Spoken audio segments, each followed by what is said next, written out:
And then you start to see whenever there's a conflict or a challenge or even a confronting email, you're reading it and you realize halfway through, I haven't breathed. What's happened? Not even aware of that.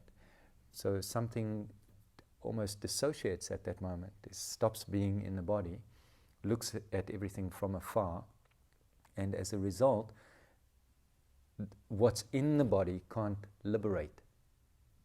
It can only perpetuate. So in breathing, again, you come back into the body where the distress is occurring, where the pattern is held, and that process starts to open up, it starts to free up.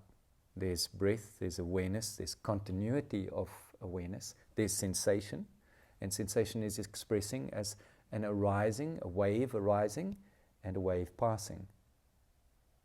A coming to be, and then a ceasing to be. But the cycle with that, of course, as I said, may be of different lengths, maybe a few seconds, few minutes, few hours, few days. This big cycle of coming to be and ceasing to be. We sometimes get trapped in the coming to be part, the part where the sensation is coming to light. Then we start to attach to that. It's not going away. It's not going away. I'm sitting with it. I'm focusing on it. But it's not going away. And as we do that, we're reacting, and this feeling is perpetuating. Do you follow? The feeling that's completely transient, completely impermanent, begins to get trapped in the mind as a cycle. It keeps being reformed. Even while you're observing, it's being reformed. This is where somebody will come and say, I'm doing what you said I should do, but it's not making this stuff go away. I'm still feeling the anxiety. It's not going away. Yes, because you're attacking it with the same violence that was there before, just unconsciously. Now there's a conscious violence. You're trying to get rid of this part of yourself, to cut it out, to remove it.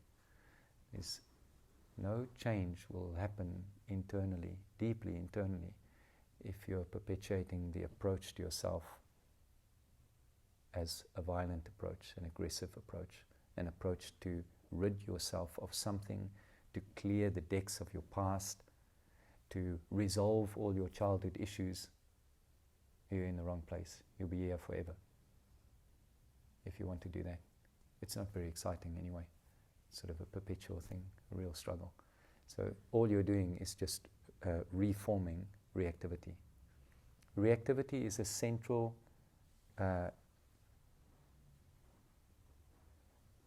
considered as a central structure, as a characteristic of mind. What you are reactive to is an expression of that characteristic of mind.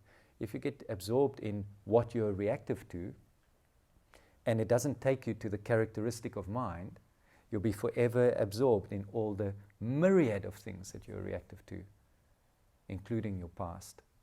Vividly, the past quite strongly, because there may be things in your past that were quite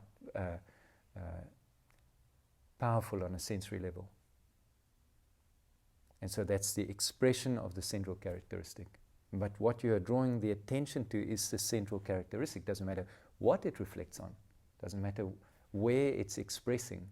Because if you start to address the central characteristic that is reactivity, all the other things that have been perpetually reacted to, story told about, rehashed, refelt, re-traumatized, none of that can change unless the central characteristic changes.